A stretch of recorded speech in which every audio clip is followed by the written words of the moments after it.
জয় গুৰু শংকৰ।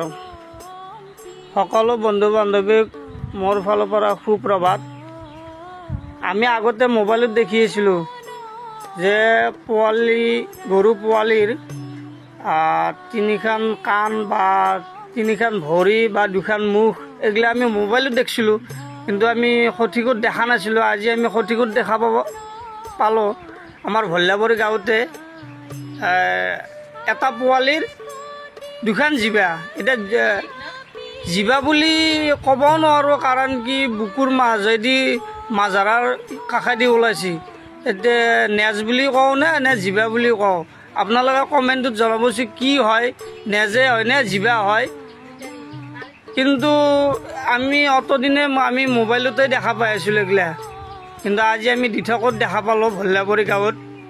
আৰু আজি কেইবছৰমান আগত আমাৰ ঘৰতে এডাল কলগছত 4টা কলডিল হৈছিল। আজি 4 বছৰমান আগত আমাৰ ঘৰতে আৰু এডাল কলত 4টা কলডিল হৈছিল। আৰু আজি 2 জুলাই 2025 আজি আৰু আমাৰ গাঁৱত এনেকুৱা দৃশ্য দেখা পালোঁ। আপোনালোকে কমেণ্টত জনাব জিভাই নে লেজ হয়। আৰু যদি ভিডিঅ'টো ভাল পায় লাইক কমেণ্ট শ্বেয়াৰ কৰিব।